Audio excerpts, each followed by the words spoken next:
Hello guys, আসসালামু আলাইকুম। সবাই কেমন আছেন? আলহামদুলিল্লাহ, আমি অনেক ভালো আছি। চলে গেলাম আমার সেই টমটম গাড়িটা নিয়ে। আসলে এই গাড়িটা নিয়ে অনেকে আমাকে অনেক কথা বলছে যে কি গাড়ি এটা। আসলে মালয়েশিয়া এটা ফেমাস গাড়ি। মালয়েশিয়া এই গাড়িটা, যে কোটি টাকার মালিক তারও এরকম একটা বাইক থাকে, ঠিক আছে? এটা বুঝতে হইব। চলে আসলাম অ্যাভেঞ্জার্স জিম, তারপরে এখানে আমি ফ্রি ওয়ার্কআউট করলাম। আর আগের ভিডিওটাতে আপনারা বলে রাখা ভালো, আলহামদুলিল্লাহ ভালো আমার কমেন্ট আসছে, ভালো ভিউ পাইছি, তার জন্য আমার খুবই ভালো লাগছে। আমি এক্সাইটেড হয়ে গেছি আপনাদের তার জন্য আবার নতুন একটা ভিডিও নিয়ে আসলাম। তো দেখতে থাকেন। আজকে আমি আমার টাইসেপ এবং বাইসেপ, শুধু আজকে টাইসেপটাই আমি শেষ করলাম জিম। প্রথম আমি এটা শেষ করলাম। এটা হচ্ছে আপনার 3 সেট মারছি, প্রত্যেক সেটে হচ্ছে আপনার 12টা করে রে বা 14টাও আপনি দিতে পারেন, সমস্যা নাই। আসলে ন্যাচারাল জিম করতে গেলে অনেক কষ্ট করতে হয়, অনেক খাটতে হয়। ডায়েট প্ল্যানটা আপনার অবশ্যই এটা খুব জরুরি। আমি সবসময় হেলদি ডায়েটে থাকি। আজকে 2-2.5 বছর যাবৎ জিম করতেছি আমি, আলহামদুলিল্লাহ।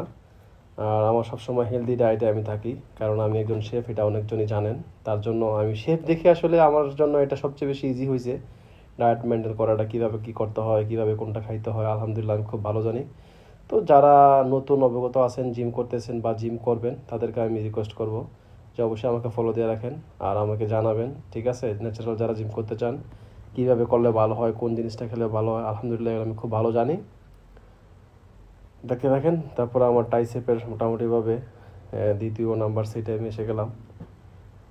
এগুলা আমার খুব ফেভারিট এক্সারসাইজ, এগুলো আমি সবসময় টাইসেপ এগুলো আমি করি। আর আপনাদের ভালোবাসা পেলে ইনশাল্লাহ আর সামনে এগিয়ে যাব।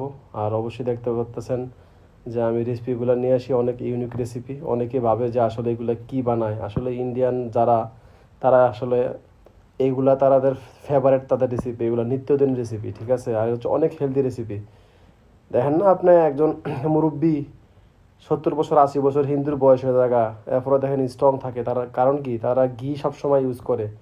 আমরা অনেকে জানি না ঘিটা আসলে কীভাবে ইস্তেমাল করবো বা কোন জিনিস আমরা খাবো, ঠিক আছে? এগুলো আমরা অনেকেই বুঝি বা বুঝি না।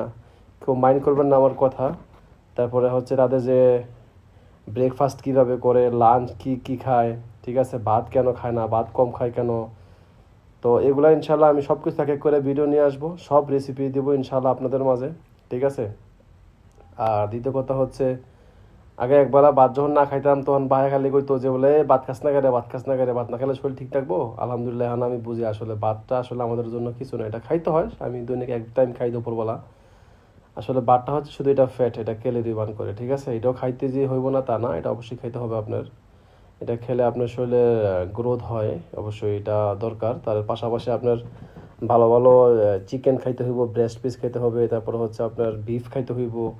একবার জিরো অয়েলে কীভাবে আপনি বিফটা খাবেন, জিরো অয়েলে আপনি কীভাবে ফিশটা খাবেন, এগুলো ইনশাল্লাহ আমি সব রেসিপি নিয়ে আসবো এক এক করে, ঠিক আছে? শুধু আমার পাশে থাকেন, ভালোবাসা দিবেন, ইনশাল্লাহ ভালোবাসা পাবেন, ঠিক আছে? সবার কাছে একটাই রিকোয়েস্ট, অনুরোধ করি, অবশ্যই আমার ভিডিও যদি ভালো লেগে থাকে, আমার কথা যদি ভালো লেগে থাকে আপনাদের, লাইক কমেন্ট শেয়ার অবশ্যই করবেন। আর দ্বিতীয় কথা হচ্ছে ভালোবাসা দিয়ে কাছে থাকবেন, ইনশাল্লাহ ভালোবাসা পাবেন। আমার অলমোস্ট শেষ, আমার এটা লাস্ট সেটের ভিতরে। আজকে শুধু টাইসেপই নিয়ে আসলাম, বাইসেপে আসলে আর নিয়ে আসতে পারলাম না, কারণ বাইসেপে করছি, দুটোটা একসাথেই করছি। বাট ভিডিওটা অনেক বড় হয়ে যাবে, তার জন্য আমি এটা দিয়ে শেষ করলাম, ঠিক আছে? যদি ভিডিওটি ভালো লাগে থাকে অবশ্যই লাইক কমেন্ট শেয়ার করবেন। বাই বাই, ভালো থাকবেন, আল্লাহ হাফেজ, বাই বাই, গুড নাইট।